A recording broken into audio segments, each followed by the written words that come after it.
Okay, second, all right. Y'all don't want to sound off. Y'all don't want to move with your purpose. All right, too easy. Check this out.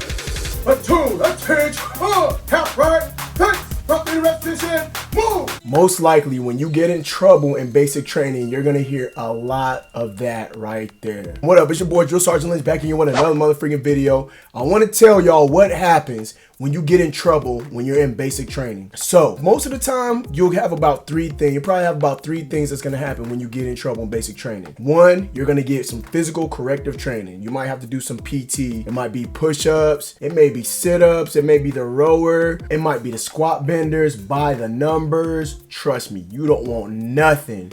You don't want no exercise to be done by the numbers. Just different exercises that will make you do certain amount of whenever you get in trouble in basic training. On top of that, a lot of yelling. I yell all the freaking time. I love to yell. Not just because somebody's done something that pissed me off or they got in trouble, but just because I like to motivate people. If I yell, most of the time that's when people start moving. I could tell someone, hurry up, let's go. But then when I hit them with a hurry up, let's go, hurry up, that's when I see them start freaking moving and start running and stuff like that. So sometimes I yell to motivate people, and I yell a lot. Even when somebody's in trouble, they done something that pissed me off that's just wrong, then that's when I start freaking yelling too. So yelling is another thing that's gonna happen when you get in trouble. Also, you might get something what's called a 4856. A 4856 is a counseling statement, your counseling statement. So that is when you get in trouble. You do something and your drill sergeant or cadre, somebody will write it, they'll type it up on paper, what it is that you did, what could happen to you, why it's wrong, all that good stuff. If you're breaking the Army values, if you're not acting in accordance with the Army values, if you're breaking a regulation, if you're not upholding the standard as far as a company policy letter or something like that, if you were counseled on a specific thing to do something and you're not doing that, that is something that you may get, or you may also get a counseling, a 4856, that's gonna let you know what you did that violated or that's gonna get you in trouble, right? So you may get a counseling. In that counseling,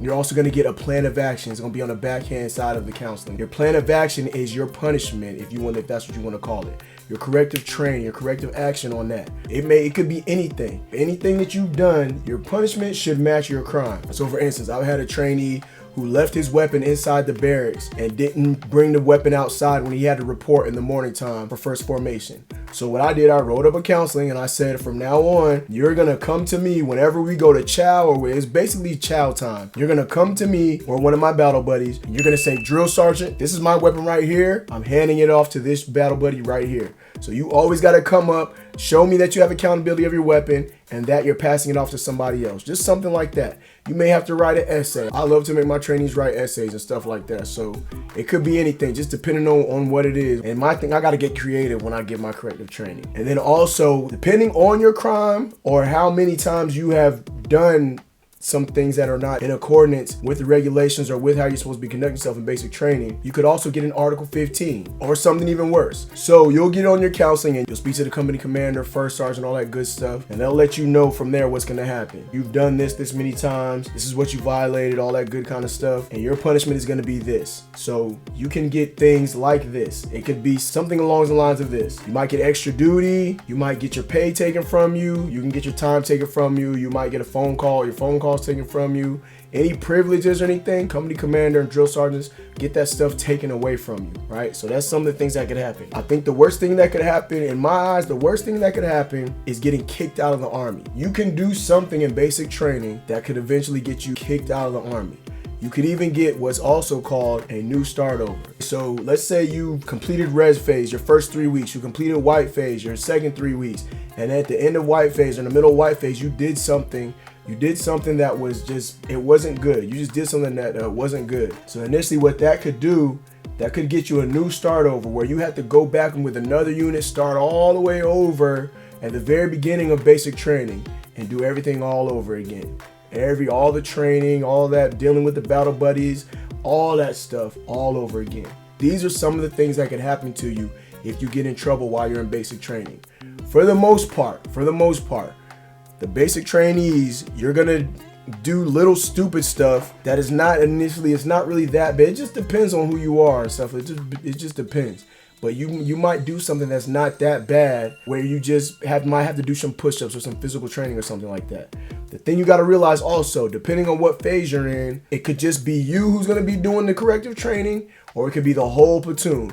And sometimes even the whole company. I've done it plenty of times where my platoon is messing up.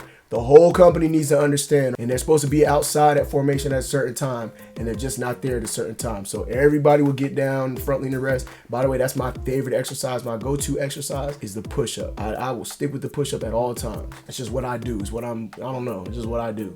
But there's been times where I've had the whole company in the front lean and rest position knocking out push-ups because their battle buddies are taking too long getting outside. Or maybe they just all sound weak and they're not sounding off, whatever the case may be. Maybe they're not running fast enough. They're not moving with a purpose. Same thing. Those are all good reasons, all reasons why in basic training that you might get in trouble. You might be in trouble. So as fam, I just want to tell y'all about that. And I got another video, let y'all know what could happen when you're in basic training. By the way, I hope y'all like my my Dashi shirt. This is my favorite YouTube gamer right here.